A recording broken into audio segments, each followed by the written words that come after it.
No tēnei wiki I whakae ai te kāwanatanga, e tika ana kia rereke te kaupapa a te manatū hauora e kore ai te hunga tiaki hauā pakeke I roto I ngā whānau e utua.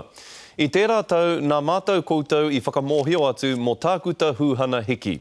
E tiakina ana e tanatama mā tā mua, nā te mea he mate roro tapepe tōna. Hei tāna kei te whakaparahako taua kaupapa a te manatū I a rāua ko tanatama, kia tirohia anō tā rāua kaupapa.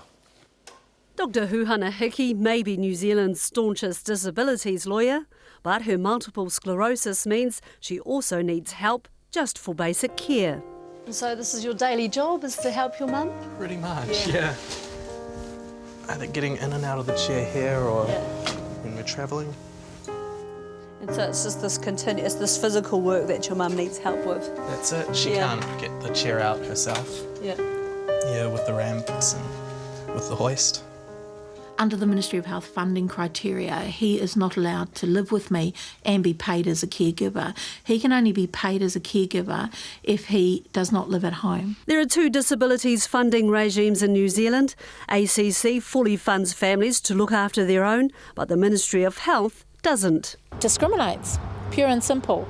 Both, I think, in the area of international law, in the area of the fact that New Zealand has signed and ratified not only the Convention on the Rights of Persons with Disabilities, but more significantly for Māori disabled is the Declaration on the Rights of Indigenous Peoples, Article 22, and the Treaty of Waitangi. In 2001, families with disabilities rallied and took the government to court, where their legal argument was upheld all the way to the appeal court.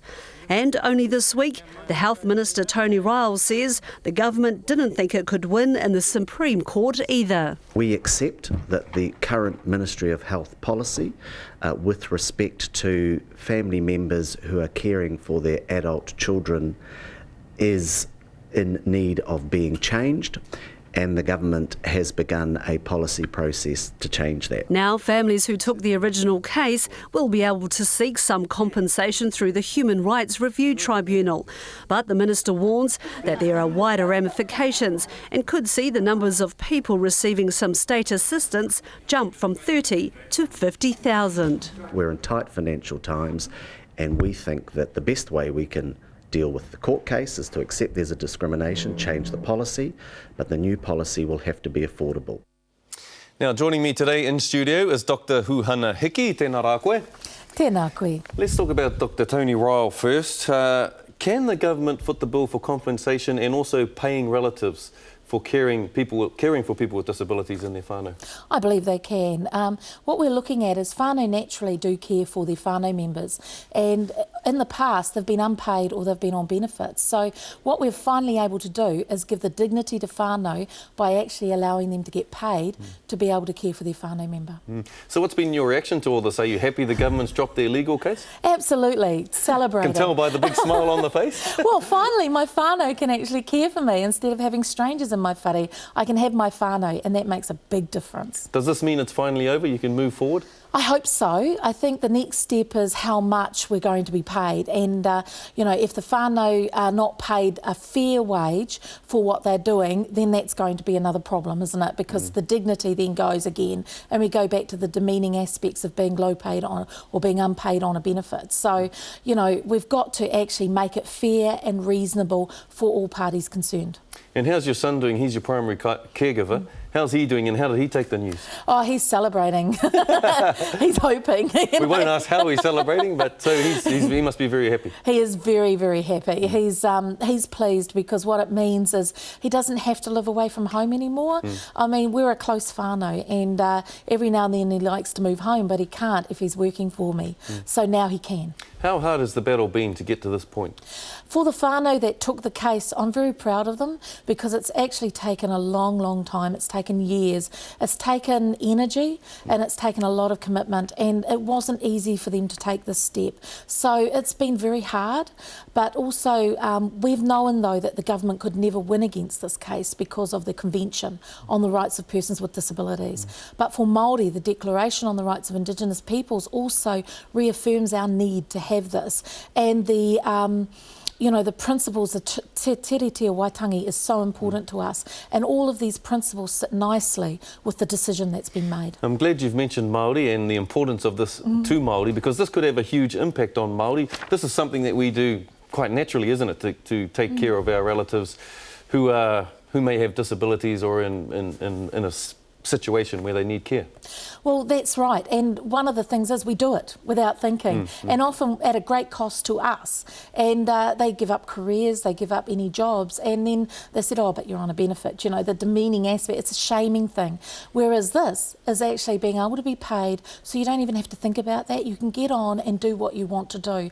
We used to be extended whānau, that's been breaking down. We're able to now come back and be a whānau as we're meant to be, as traditionally we were, and as we can be. And that is going to be a lot healthier for us. Magnificent. And what's been the response within the Māori with disabilities community? Celebrating. I mean, everyone's celebrating.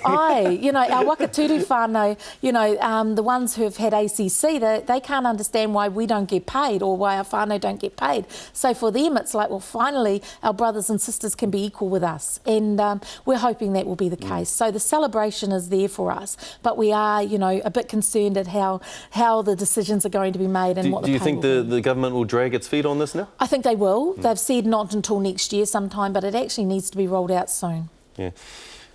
Will Māori have a say in how the policy is shaped? What it will look like?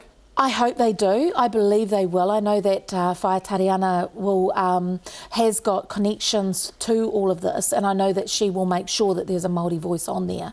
The advisory panel is secretive. There hasn't been any names come out, but I am aware of one, and I know that they will do a good job for us. Could that be you? No. I wish. I don't think the Ministry of Health will like me there. Last year you were going to go to the United Nations with this. Where to from here? Well, let's watch, let's see. I will be letting my colleagues in the legal teams of the UN know what's happening, because they've been following this with great, you know, interest in how New Zealand, which is seen as a leader, how they're going to go. So we'll see what will happen. Hopefully, if there's no further glitches for us, then it should go through quite smoothly. Obviously, Māori need to keep on working on this particular policy. If you were going to be one of the advisors in terms of shaping the policy, what would it look like?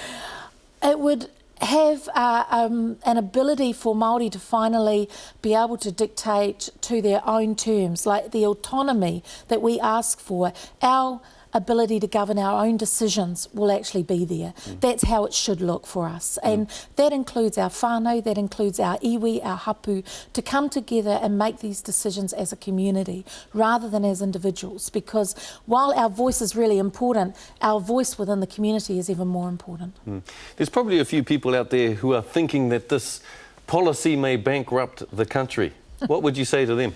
Well, think about it. If we've got whānau on benefits and they can't afford to have us on benefits, they're not going to be on a benefit if they're getting paid to do the job. For a marginal amount of a little bit more, they'll actually have the dignity of being able to work. So work and income will actually be able to say we've got more Māori in employment. They'll be able to say that we've got people in jobs, and I don't believe it will bankrupt the country. In fact, the amounts originally quoted were wrong, and we believe it will be a lot less than what they've quoted. Stunning, stunning. Dr. Huana Hiki, it's been a pleasure talking to you this morning on Marae Investigates. Thank you very much. Thank you. Kia ora rā.